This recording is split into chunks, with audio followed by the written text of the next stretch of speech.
I continue to read the essay The Jews and the End of Time by Christopher Clark. Since work both influenced and reflected the spiritual disposition of an individual, it followed that the work done by Jews would play a crucial role in plotting the transition from a Jewish to a Christian social and religious identity. Even after baptism, Spener urged, converts must be directed towards the active Christianity and the industrious work. Truly reborn individuals would be recognizable by their radically altered social and occupational behavior, and they would constitute a model for Christians of the transfiguring power of a true faith. There again is that a secular logic, a more eminent, intelligent, and conciliatory Christian approach would cause authentic conversions, which in turn will bring Christians back under the sway of a true and heartfelt Christianity. The public response to Pia Desideria was mixed. Hostile Orthodox Lutherans objected that this was a new and arbitrary doctrine. If there were many Orthodox who took this view, that may have been because Martin Luther himself had been skeptical about the astrological claims made in and for Paul's letter to the Romans. Quote, this text is the basis of the common opinion that at the end of the world, the Jews will return to the faith.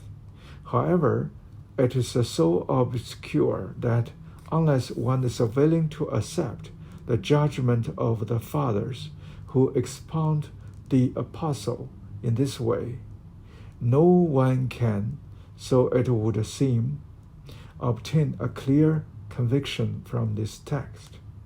End quote. Luther had a point. The Pauline text was riddled with ambiguities and confusions.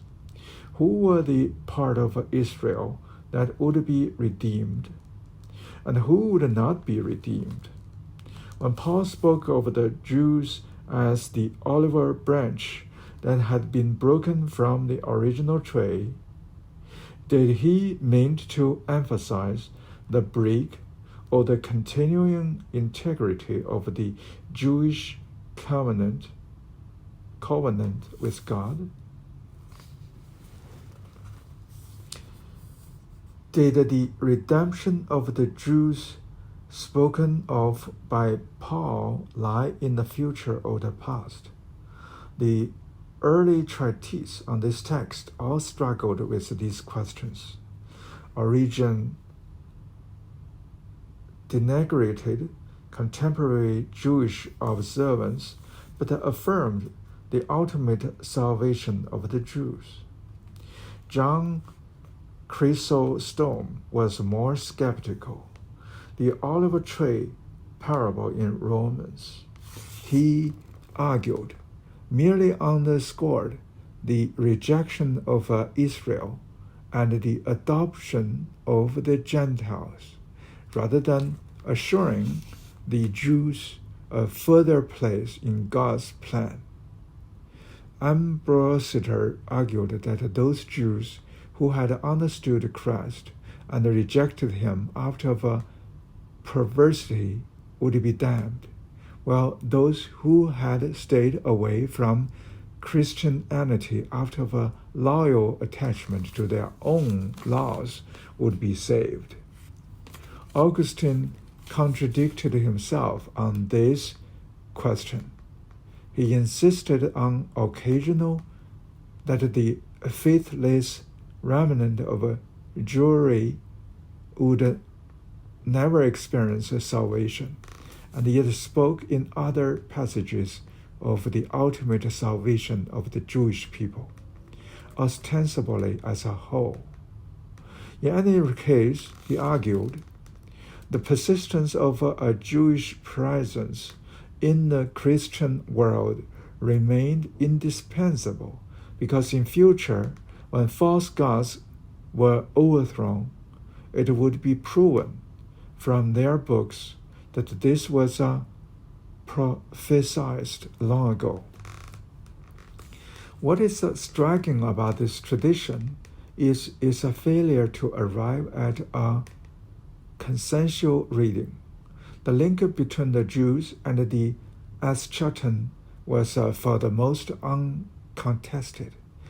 But on the question of the precise meaning of this link, we find the complexity, ambivalence, and irresolution.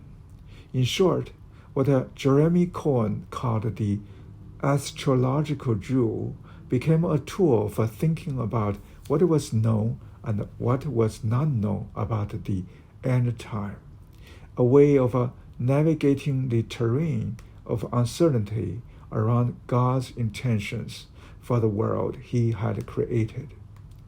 Rather than putting this question to rest, the Protestant Reformation opened it anew.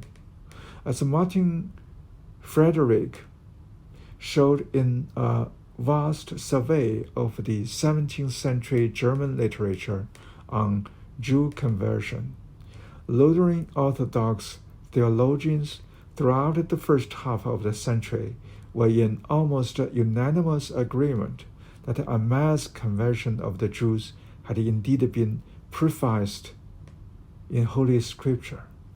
Luther's epistemological skepticism notwithstanding, only from the 1650s did the adherence to the doctrine of a prophesied conversion come to be associated with the extremism of the radical dualistic fringe. The Orthodox consensus on the question of a still outstanding mass conversion fell victim to an increasingly vehement verbal battle between Orthodox Lutherans and millenarian spiritualists. In Britain, too, 17th century Puritan Bible commentaries often focused on the idea that a mass Jewish conversion was promised at the end of times. It would be followed by an avenging Hebrew army sweeping into Palestine and defeating the Ottoman Empire. This became a common eschatological promise. The church historian Richard Cogley had described it as the Judeo-centric strand of a Puritan millenarianism. The Puritans who exposed such ideas were not extremists or freaks. They were moderates lodged firmly within the mainstream church, and in Germany there were some who pressed too hard for most of their contemporaries. Thomas Brightman, a Puritan of Presbyterian sympathies and a fellow at Queen's College, Cambridge, wove out of his readings of Revelation, the Song of Songs, and the Book of Daniel on remarkable astrological vision. Yes, it was true that the ancient Jews had killed the Lord of life and imbrued their hand with the blood of the apostles. But what blessings would ensure that they shall come into favor again with God? Their conversion would wash away the stain of the crucifixion, and the blessings would flow forth to all mankind from a restored Jerusalem.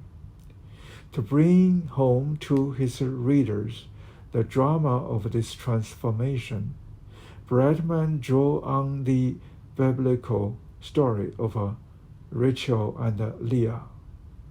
God's joy in saving the Gentiles would be much greater, Bradman argued, when he shall take the Jews into his especial love and acquaintance again, who were the first that he made love unto. What was distinctive about this vision was that the Jews remained a separate group after their salvation, a group superior to the Gentiles. In short, the Jews remained Jews even after their salvation. To avoid any possible misunderstanding, Bradman hastened to reassure his readers that he had not turned Jew. He was only reporting what the Bible said. Bradman's works were widely read in England and in Germany. He was among those fellow Semitic interpreters of Scripture whose arguments laid the theological ground for the resettlement of the Jews in England in 1655. Among those who took up his ideas to controversial effect was the lawyer and the politician Sir Henry Finch, whose anonymously published book of 1621 was entitled The World's Great Restoration, or The Calling of the Jews.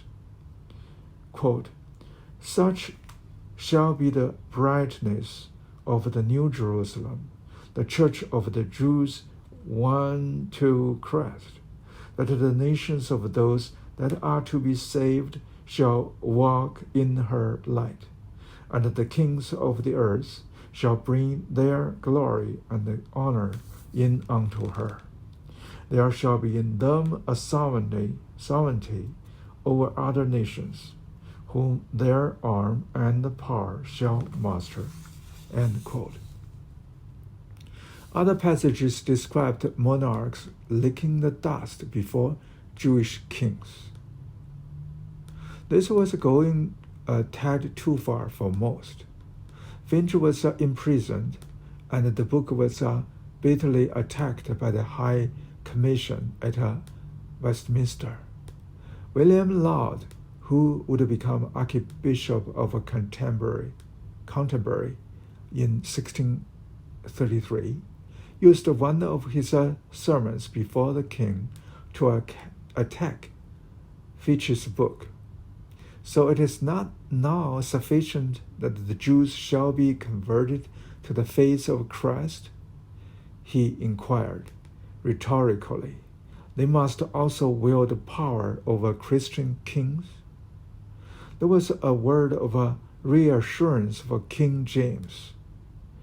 Sitting in his audience, quote, "As for the kings of the Gentiles, that they shall serve this king of Jerusalem, you need not believe that till you see it." End quote.